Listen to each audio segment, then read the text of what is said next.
First question, the voltage of single phase supply to residential consumer is, option A है 110 volt, option B है 210 volt, option C है 230 volt, option D है 400 volt.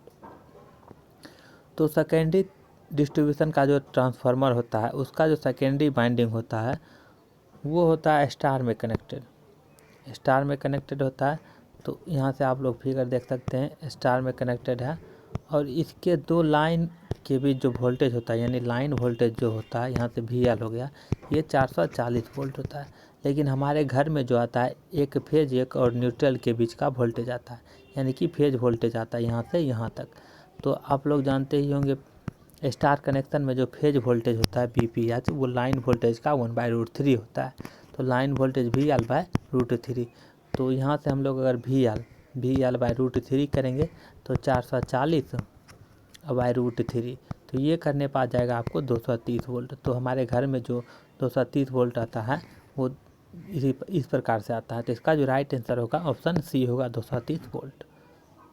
Next question है, the minimum clearance between the ground and A 220 kilovolt line is about. तो ये देखिए, ये wire है और ये अर्थ है। तो ये अर्थ और 220 किलोवोल्ट लाइन के बीच मिनिमम डिस्टेंस कितना होना चाहिए, मिनिमम क्लियरेंस कितना होना चाहिए। तो ये आपको याद रखना पड़ेगा। इसका जो राइट आंसर होगा ऑप्शन सी होगा, 7 मीटर होना चाहिए। दोस्तों, मैं इस चैनल पर इलेक्ट्रिकल से रिलेटेड प्रैक्टिस सेट और इलेक्ट्रिकल से रिलेटेड ट्रिक और इलेक्ट्रिकल से रिलेटेड वैकेंसी का नोटिफिकेशन अपलोड करते रहता हूं। तो आप अभी तक अगर इस चैनल पर नए हो तो चैनल को सब्सक्राइब कर देना और बेल आइकन को प्रेस कर देना, ताकि आने वाले नए वीडियो का नोटिफिकेशन आप तक सबसे पहले पहुंच जाए। नेक्स्ट क्वेश्चन है, the material generally used for armour of high voltage cable is, option A है एल्यूमिनियम, ऑप्शन बी है स्टील, ऑप्शन सी है ब्रास, ऑप्शन डी है कॉपर। तो आप ये यहाँ पर केबल का कंस्ट्रक्शन देख सकते हैं। पहले होता है कंडक्टर, फिर पेपर इंसुलेशन, फिर लेड एसिड, फिर होता है वेडिंग, फिर आर्मोइंग और लास्ट में सर्वइंग होता है। तो इसमें दो क्वेश्चन पूछे जाते हैं कि ये जो सीट होता है वो किसका बनाता है। तो सीट जो होता है वो लेड का बना होता है इसमें, लेकिन आर्मोइंग पूछा गया। तो आर्मोइंग जो होता है वो जो होता है स्टील का बना होता है। तो दोनों आपको याद रखना है, सीट जो होता है वो लेड का बना होता है, आर्मोइंग जो होता है स्टील का बना होता है। तो इसका जो राइट आंसर होगा ऑप्शन बी होगा, स्टील। और दोस्तों, वीडियो को लाइक करना और चैनल को सब्सक्राइब करना ये तो बाद की बात है। सबसे पहले आप अपने लिए इस वीडियो को लास्ट तक ज़रूर देखिएगा और लास्ट में आप अपना स्कोर कमेंट बॉक्स में लिखिएगा। नेक्स्ट क्वेश्चन है, which of the following characteristics should the line support for transmission line possess. तो जैसे कि ये ट्रांसमिशन लाइन है, ठीक है, तो आप देख सकते हैं ये ट्रांसमिशन लाइन है। तो इसमें जो ये क्रॉस आर्म होता है जिस पे हम लोग इंसुलेटर लगा के और कंडक्टर को हाउस्ड करते हैं, तो वो ये जो क्रॉस आर्म है इसका क्या प्रॉपर्टी होना चाहिए। तो क्रॉस आर्म जो होता है ये पोल होता है, यही जो इस पर इंसुलेटर लगा होता है और कंडक्टर इस पर गया रहता है, इसको हम लोग कहते हैं क्रॉस आर्म। तो क्रॉस आर्म का क्या कैरेक्टरिस्टिक होना चाहिए, कॉस्ट लो होना चाहिए और मैकेनिकल स्ट्रेंथ यानी ज़्यादा मजबूत होना चाहिए और लाइफ भी ज़्यादा होना चाहिए। तो ये सभी इसका प्रॉपर्टी होना चाहिए। तो ऑप्शन डी इसका राइट आंसर होगा, all of the above. Next question है, galvanised steel wire is generally used at. तो गैल्वेनाइज्ड स्टील जो होता है वायर वो स्ट्रे वायर में भी यूज किया जाता है, अर्थ वायर में भी, और स्ट्रक्चरल कंपोनेंट में भी किया जाता है। तो ऑल ऑफ दी एबव इसका राइट आंसर होगा। नेक्स्ट क्वेश्चन है, the presence of ozone due to corona is harmful. तो कोरोना में क्या होता है, ओजोन का निर्माण होता है और हिसिंग नॉइस भी जनरेट होता है और एक ब्लूइश कलर का लाइट भी ग्लो होता है। तो ये सभी कोरोना के लक्षण हैं, यानी कि ओजोन का निर्माण होना और हिसिंग नॉइज का जनरेट होना और एक ब्लूइश कलर का लाइट ग्लो होना, ये भी इसके लक्षण है। तो लेकिन ओजोन जो फॉर्मेशन होता है वो हानिकारक क्यों होता है। तो वो हानिकारक इसलिए होता है क्योंकि वो जो होता है जंग लगाने में सहायक होता है, तो इसीलिए ये जंग लगा देता है, तो इसीलिए ये हानिकारक होता है। तो कोरोइड्स द मटेरियल, तो मटेरियल को जंग लगा देता है, इसलिए हानिकारक होता है। तो इसका राइट आंसर ऑप्शन बी होगा। नेक्स्ट क्वेश्चन है, in transmission line the cross arm are made up of. तो ट्रांसमिशन ट्रांसमिशन लाइन आप बड़े बड़े टावर देखे होंगे तो उसमें जो क्रॉस लाइन होता है, ये क्रॉस लाइन, तो ये किस चीज़ का बना होता है, तो ये बना होता है किस चीज़ का, स्टील का बना होता है। इसी पे हम लोग हाई वोल्टेज ट्रांसमिशन लाइन में सस्पेंशन टाइप इंसुलेटर यानी डिस्क टाइप इंसुलेटर रखते हैं, उसके बाद नीचे से कंडक्टर जाता है। तो ये जो बना होता है क्रॉस आर्म वो स्टील का बना होता है। और इसका क्या क्या प्रॉपर्टी था, मैकेनिकल स्ट्रेंथ हाई होना चाहिए, कॉस्ट कम होना चाहिए, लाइफ जो है लॉन्ग होना चाहिए, तो ये सभी इसके प्रॉपर्टी होते हैं। तो इसका जो राइट आंसर होगा ऑप्शन डी होगा, स्टील। और दोस्तों आप अपना स्कोर ज़रूर कीजिएगा कमेंट बॉक्स में, क्योंकि आपको तब पता चलेगा कि आप किस टॉपिक में कमज़ोर है, आपका लेवल क्या, आपको कितना नंबर आ रहा है, तो उस तरह से आप तैयारी कर सकते हैं। नेक्स्ट क्वेश्चन है, by which of the following method string efficiency can be improved. तो अगर ट्रांसमिशन लाइन में, जैसे कि हम बता रहे थे, ट्रांसमिशन लाइन में हाई वोल्टेज में हम लोग डिस्क टाइप इंसुलेटर यूज करते हैं, डिस्क टाइप इंसुलेटर, और लास्ट में ये कंडक्टर नीचे में होता है, ठीक है। तो यहाँ से जितने भी डिस्क होते हैं इसके बीच जो वोल्टेज होता है वो वोल्टेज डिस्ट्रीब्यूशन जो होता है वो अनइक्वल होता है, यानी कि अनयूनिफॉर्म वोल्टेज, दो डिस्क के बीच जो वोल्टेज होता है उसका डिस्ट्रीब्यूशन अनयूनिफॉर्म हो जाता है। तो इसी के हम लोग यूनिफॉर्म करने के लिए, यानी कि जितने भी डिस्क हैं इंसुलेटर के, उस डिस्क के बीच हम लोग वोल्टेज को बराबर करने के लिए स्ट्रिंग इफिशिएंसी अच्छा होना चाहिए, स्ट्रिंग इफिशिएंसी ज़्यादा होना चाहिए। ऐसे क्या होता है कि जो लोएस्ट कंडक्टर होता है, नीचे में यहाँ पे कंडक्टर होता है, तो कंडक्टर के पास जो डिस्क होता है उसके अक्रॉस जो वोल्टेज होता है सबसे ज़्यादा होता है। तो हमको सब के समान, सब के साथ अक्रॉस वोल्टेज सेम करना है। इसके लिए हम लोग स्ट्रिंग का इफिशिएंसी इम्प्रूव करते हैं। वो कैसे करते हैं, कुछ मेथड होते हैं। तो हम लोग गॉड रिंग के सहायता से भी स्ट्रिंग का एफिशिएंसी बढ़ा सकते हैं, और ग्राइंडिंग द इंसुलेटर ये भी करके बढ़ा सकते हैं, लॉन्ग क्रॉस आर्म को भी बढ़ा के कर सकते हैं। ये सभी उसके मेथड हैं स्ट्रिंग एफिशिएंसी को इम्प्रूव करने का। इसका जो राइट आंसर होगा एनी ऑफ द अबव, मतलब किसी को भी हम लोग यूज करके तीनों में से स्ट्रिंग का एफिशिएंसी बढ़ा सकते हैं। नेक्स्ट क्वेश्चन है, the use of air pre heater increases the temperature of air about. तो स्टीम पावर प्लांट में का क्वेश्चन है ये। स्टीम पावर प्लांट में क्या होता है, जो फ्लू गैसेस होते हैं, गैस में हीट एनर्जी होती है, फ्लू गैसेस में हीट एनर्जी होता है, उस हीट एनर्जी को हम लोग क्या करते हैं, यूटिलाइज कर लेते हैं। तो उसी हीट एनर्जी को एयर प्री हीटर के द्वारा जो गैस, जो एयर जो आता है, यानी कि कोयला को जलाने के लिए जो एयर आता है उसको हम लोग उस एयर का टेम्परेचर बढ़ा देते हैं, ताकि आसानी से कोयला जल सके। टेम्परेचर ज़्यादा रहेगा तो आसानी से जलेगा, उसका कंबस्टन रेट भी अच्छा होगा।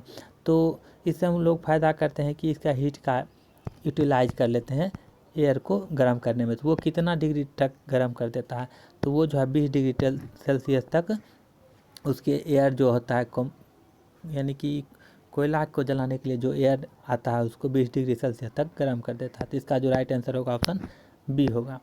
नेक्स्ट क्वेश्चन है, air pre heater in steam power plant. देखिए फिर से उसी से रिलेटेड क्वेश्चन पूछा गया है।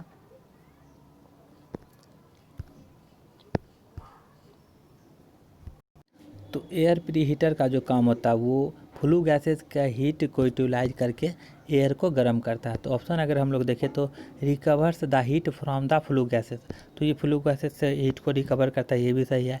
इम्प्रूव्ड कंबस्टन रेट, तो जब उसका एयर जो होगा, जो पहले ठंडा एयर जाता था वो एयर को गर्म कर रहा है तो कंबस्टन रेट भी अच्छा हो जाएगा।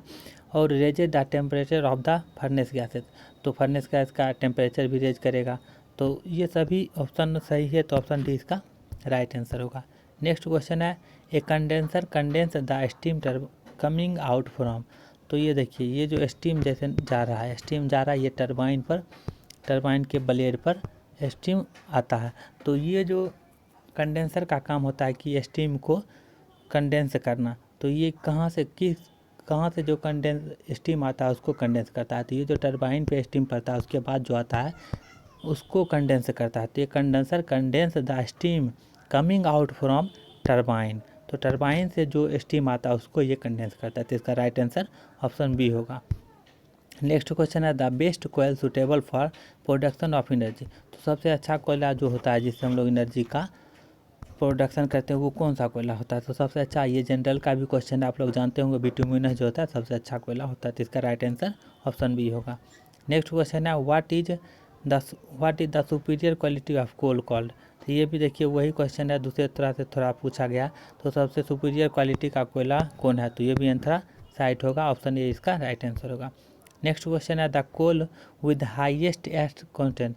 तो ये इसमें पूछा रहा है कौन सा कोयल जो होता है यानी कोयला होता है उसमें ज़्यादा ऐश होता है यानी कि ज़्यादा राख होता है। तो ज़्यादा राख जो होता है उसमें लिग्नाइट में होता है, तो इसका राइट आंसर ऑप्शन ए होगा। फिर देखते हैं अगला question, in the thermal efficiency of A stem plant is. तो दोस्तों थर्मल इफिशियंसी आपको पूछ देगा, ओवरऑल इफिशियंसी का डिफिनीशन पूछ देगा, तो आपको इसका परिभाषा याद होना चाहिए। तो देखिए इसमें आपको घबराना नहीं, सिंपल सा क्वेश्चन है, थर्मल इफिशियंसी पूछ रहा है। तो थर्मल इफिशियंसी मतलब इनपुट है थर्मल, इनपुट है थर्मल, और थर्मल से हम लोग आउटपुट क्या देते हैं। देखिए सबसे पहले क्या करते हैं, थर्मल एनर्जी जो होता है उसको हम लोग यानी कि उस कोयला को हीट करते हैं, कोयला को मतलब जलाते हैं, और उससे जो हीट डेवलप्ड होता है उससे हम लोग वाष्प बनाते हैं यानी स्टीम बनाते हैं, और स्टीम को वो टरबाइन पर हम लोग देते हैं, टरबाइन पर देते हैं। तो टरबाइन जो स्टीम लेता है उसके बाद मैकेनिकल एनर्जी कन्वर्ट होता है, और मैकेनिकल एनर्जी को हम लोग अल्टरनेटर के द्वारा इलेक्ट्रिकल एनर्जी। तो सबसे आप पहले आप देखिए इधर देते हैं हम लोग थर्मल एनर्जी, फिर थर्मल एनर्जी जो वो मैकेनिकल एनर्जी में कन्वर्ट करता है, और मैकेनिकल एनर्जी इलेक्ट्रिकल एनर्जी में। तो क्वेश्चन में पूछा गया थर्मल इफिशियंसी, थर्मल इफिशियंसी यहाँ से यहाँ तक यानी कि इसका आउटपुट हो जाएगा मैकेनिकल, इनपुट हो जाएगा थर्मल।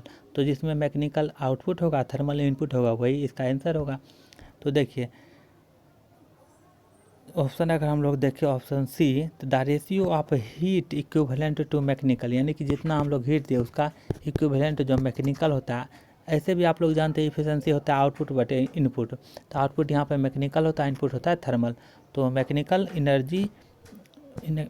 एनर्जी यहाँ से आप लोग देख सकते हैं टू द टरबाइन शाफ्ट, यानी टरबाइन शाफ्ट पर जो मैकेनिकल जनरेट हुआ, to the heat of combustion of coal. तो हीट यहाँ पर जो दे रहे हैं हीट, तो आउटपुट यहाँ मैकेनिकल, यहाँ इनपुट हीट हो गया, तो इसका राइट आंसर ऑप्शन सी होगा, यानी मैकेनिकल बटे हीट हो जाएगा। नेक्स्ट क्वेश्चन है द ओवरऑल इफिशियंसी। देखिए उसी तरह से ये भी क्वेश्चन है, सबसे पहले हम लोग हीट एनर्जी दिए, और हीट एनर्जी हो जाए मैकेनिकल में हीट एनर्जी यानी मतलब स्टीम का जो प्रेशर होता है वो हीट एनर्जी उसको देते हैं, तब वो आता है, तब ये मैकेनिकल यानी कि टरबाइन को मूव करवाता है, टरबाइन मूव करता है तो ये मैकेनिकल एनर्जी, और इस मैकेनिकल एनर्जी से हम लोग इलेक्ट्रिकल एनर्जी में कन्वर्ट करते हैं अल्टरनेटर के द्वारा। तो यहाँ से आप लोग देख सकते हैं, तो ओवरऑल में इनपुट है हीट और आउटपुट है इलेक्ट्रिकल, तो इलेक्ट्रिकल एनर्जी बटे हीट होगा, तो उसमें इसी प्रकार का जो ऑप्शन होगा वही इसका राइट आंसर होगा। अब हम लोग ऑप्शन देखते हैं, the ratio of heat equivalent to electrical, पहले हीट दिए थे फिर मैकेनिकल फिर इलेक्ट्रिकल। तो इलेक्ट्रिकल देखिए इलेक्ट्रिकल है output to the heat of combustion of coal, heat of combustion of coal, तो ऑप्शन ए ही मिल गया, तो ऑप्शन ए इसका राइट आंसर होगा। तो आप समझ गए हो किस तरह से हम लोग इसका फार्मूला ड्राइव करते हैं। नेक्स्ट क्वेश्चन है filter are use to convert. अगर फुल वेव हम लोग रेक्टिफायर जो होता है एक डिवाइस होता है यानी कि डायोड होता है, तो डायोड क्या करता है रेक्टिफिकेशन का काम करता है, वो एसी को डीसी में बदलता है। तो अगर फुल वेव की बात करें तो फुल वेव में आउटपुट जो होता है ये इस तरह से होता है। तो लेकिन यहाँ पर जो डीसी तो मिलता है लेकिन डीसी प्योर डीसी नहीं मिलता है, यहाँ पर पल्सेटिंग डीसी मिलता है। तो पल्सेटिंग डीसी को फिर से हम लोग प्योर डीसी प्राप्त करने के लिए हम लोग फिल्टर का यूज करते हैं। तो ऑप्शन देखें तो ऑप्शन ए है pulsating DC signal into pure DC, तो यही इसका राइट आंसर होगा। तो फिल्टर का यूज हम लोग पल्सेटिंग डीसी को प्योर डीसी में कन्वर्ट करने के लिए यूज करते हैं। नेक्स्ट क्वेश्चन है in the cut in voltage silicon and germanium are. तो कट इन वोल्टेज क्या होता है, वो वोल्टेज होता है जिसके बाद ये जो यहाँ से आप लोग देख सकते हैं कट इन वोल्टेज, तो ये वोल्टेज होता है जिसके बाद यहाँ से ये डायोड जो होता है वो ऑन होता है।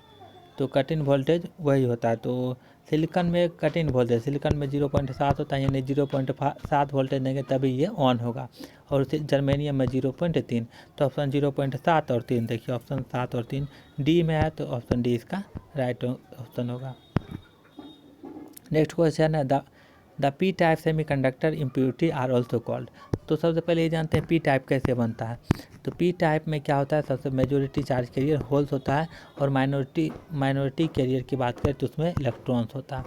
मेजॉरिटी चार्ज कैरियर होल, तो होल यानी कि वो एक इसमें ट्राईवैलेंट जो इम्प्योरिटी ऐड किया जाता है, ट्राईवैलेंट, तो ट्राईवैलेंट इम्प्योरिटी ऐड किया जाता है। तो ये एक इलेक्ट्रॉन इससे, यानी एक इलेक्ट्रॉन जो होता है सेमीकंडक्टर से लेता है, तो ये जो होता है एक्सेप्टर होता है, लेता है एक इलेक्ट्रॉन, इसलिए ये एक्सेप्टर इम्प्योरिटी कहलाता है। तो ऑप्शन ए इसका राइट आंसर होगा। नेक्स्ट क्वेश्चन है द एन टाइप। तो एन टाइप में क्या होता है, majority charge carrier, majority charge carrier में इलेक्ट्रॉन होता है और माइनॉरिटी चार्ज कैरियर में होल्स होता है। तो एन टाइप है, तो एन टाइप में होल्स ज़्यादा है, तो होल कैसे ज़्यादा होगा, जब पेंटावैलेंट इम्प्योरिटी, यानी जिसके भाषम कक्षा में 5 इलेक्ट्रॉन होंगे वही एक इलेक्ट्रॉन देगा, और वही एक इलेक्ट्रॉन देता है तो इलेक्ट्रॉन की संख्या ज़्यादा हो जाता है। तो इसमें जो होगा पेंटावैलेंट इम्प्योरिटी ऐड किया जाएगा एन टाइप में। तो इसका राइट आंसर ऑप्शन बी होगा पेंटावैलेंट, क्योंकि पेंटावैलेंट के भाषम कक्षा में 5 इलेक्ट्रॉन होते हैं, जैसे कि होता है नाइट्रोजन होता है, फास्फोरस होता है, ये सभी पेंटावैलेंट होते हैं। तो ये एक एक्स्ट्रा इलेक्ट्रॉन इसको दे देता है, तो एक इलेक्ट्रॉन, इसी के कारण इसमें जो मेजॉरिटी चार्ज कैरियर के रूप में होता है इलेक्ट्रॉन होता है। तो इसका राइट आंसर ऑप्शन बी होगा। दोस्तों ये लास्ट क्वेश्चन था, और अगर आपको वीडियो अच्छा लगा तो वीडियो को लाइक कर दीजिएगा, और आप अभी तक अगर इस चैनल पर नए हो तो चैनल को सब्सक्राइब कर लेना और बेल आइकन को प्रेस कर देना। और आप अगर ट्रिक वाला वीडियो नहीं देखे हैं तो ट्रिक वाला भी वीडियो प्ले लिस्ट में जाइए और ट्रिक वाला वीडियो देख लीजिए, वो भी आपके लिए काफ़ी हेल्पफुल होगा। और अगर आपको वीडियो अच्छा लगा तो अपने दोस्तों के साथ शेयर भी कर लीजिएगा। तो आज के वीडियो में बस इतना ही, फिर मिलेंगे अगले वीडियो में, तब तक के लिए धन्यवाद।